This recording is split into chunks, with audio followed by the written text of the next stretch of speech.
Always welcome back to the channel, man. And today we got some more college football ultimate team, and we're going to have our first top 10 quarterback rankings in quite a while. I think last time we did it was either the beginning of September or the end of August. So it's the first time a lot of new cards have come out. Some oldies are still here though. You know what I'm saying? Some cards, you know what I'm saying, still the test of time.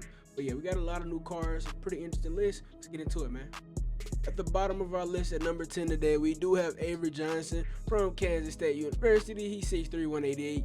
You know what I'm saying, light, but he is really big and fast. 6'3" is really good for him. 88 speed is nice. 90 throw power, so top end throw power. The only real downside to this card is he doesn't have like the best of traits or the release. Like he doesn't have one of the meta releases, but outside of that, he's one of the best running quarterbacks in the entire game.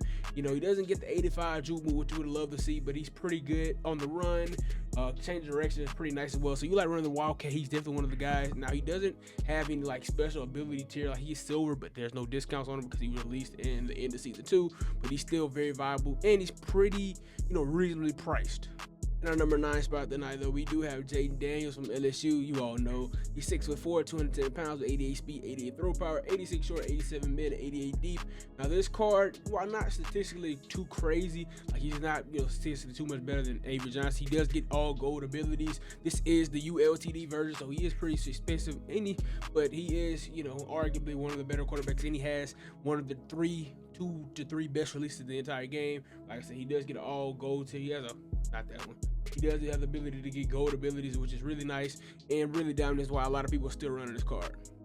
In our number 8 spot today, we have the poster boy for running quarterbacks, Haynes King from Georgia Tech, 6'3", 215, big body bends in there, 88 speed with 90 throw power. Again, you love to see that throw power being the 90, 88 short, 88 mid, 87 deep. This card can do pretty much everything from a statistical standpoint. Again, he doesn't get any crazy discounts because he was released before season 3 started, but he, you know, he is to have the silver abilities as well, so he can do just about everything you needed from him. The only thing you really, you know what I'm saying, this kid kind of tough to rank quarterbacks, you know what I'm saying, so you gotta get kind of ticky-tacky because they're all pretty similar statistically.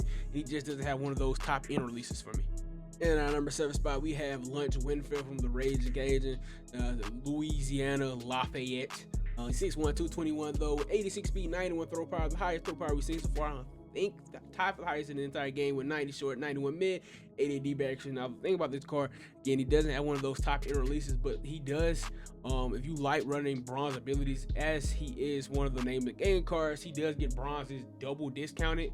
So, you know, bronze abilities are discounted further than regular bronze quarter. I think they get the cheapest bronze abilities, so if you're okay running bronze, this probably will be ideal for you. And he does get off platform, no dot or on time, but off platform does help with the time and ability accuracy as well, so that is always an option for you. Coming at number 6 today, we do have the season 2 alumni giant Elway LTD, 6'3", 218, 85 speed, which isn't great, but isn't, you know, unusable, with 91 throw power, 88, 89 for all the accuracies. Pretty nice card all around. He does get discounted silver abilities by 1, which, like I said, isn't like the best thing in the world, but he does get the dot. You know, he gets dot switches. I think it's one of the more, you know, I guess been building on is one of the better abilities, and he also has one of the quickest releases, which is always important in this game, just because how prevalent Bliss's is when it comes to getting pressure. Just because there's no pass rush has gotten better, but it isn't, you know, something that you consistently count on without sending the heat. Just because zones are so kind of stupid sometimes, so I think he has to have, you know, take account to that throw power and that release time. And I'm starting to our top 5. We do have Jalen Hurts, and I know I can be seen as a homer, but trust me, I'm not a Jalen Hurts homer. We just gave that boy belt last Thursday. But 6'2", 220, so solid side, 88 speed, which is still pretty fair for any athletic quarterbacks. I think it's still tied for the fastest. I'm not mistaken, I could be, but 6'2", 220, 88 speed, 88 throw power, which is a little poor, but 89 short, 86 mid, 86 deep, still get the job done. I can vouch for that personally. He does have one of the fastest releases, Cam Ward release from last year, discounted silver ability by 1. Overall, the course really nice, man. I think the release and the athleticism, that's why I give him a slight edge over John Elway. They're pretty similar as passes, but I think personally just having the ability to get a little bit further with the speed, even though it's coming down, you know, because they're faster cars on defense, I think having that extra 3 speed points is going to give them the edge for me. Speaking on speed points, we do have Denard Robinson, who's here just because he just have a little bit extra juice as a runner. So if I was incorrect, he is the fastest quarterback in the game with 89 speed, 89 throw power. So Both better than Hurts. Overall, slightly a better passer. Release isn't quite as clean. His traits aren't as good as Hurts either. But as a dual threat, I think he slightly edges him just because he's a little bit faster. So for people that like to run around, you know what I'm saying, you like to do the read option, he is a little bit more fit for that kind of scheme.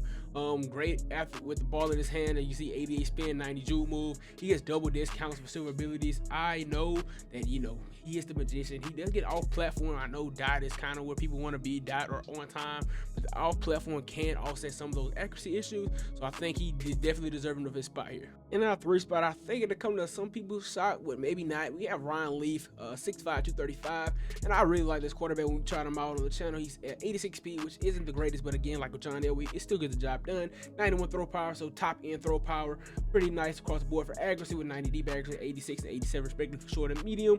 And like he has a nice release, not the craziest, but it's pretty good. He does got a little bit longer wind up. He gets the discounted silver abilities though, so it's always important. And he does get the silver dot. So for more of my passing kind of guys, he gets that silver dot for 5 AP, which is always nice to see. And he does get on time, so you get double stack it if you want to. You get the step up, however you want to do it. I think he is one of the better pure passing quarterbacks in this game right now though.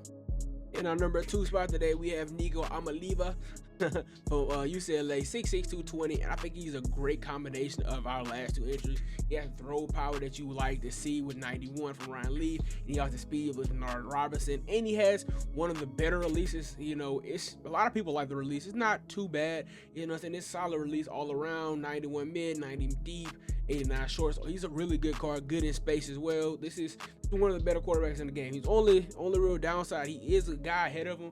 I think it's pretty obvious who the guy ahead of him is. Like, he doesn't get the dot, which, you know what I'm saying, you always want to see. I think that's like the pure passing kind of guy, want to see the dot ability. But again, he gets the all platform, so you rolling out the pocket, he will still make the throw.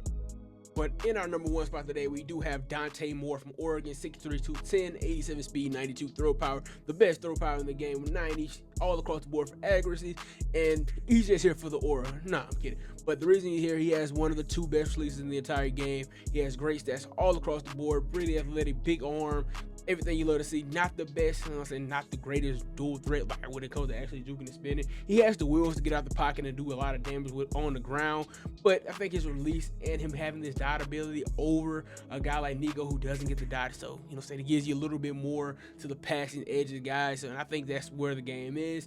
And like I said, having one of the fastest releases in the game is always a positive. Blitz is always going to be prevalent in this kind of game style, and that is why Dante Moore is QB1 as of now in college 25.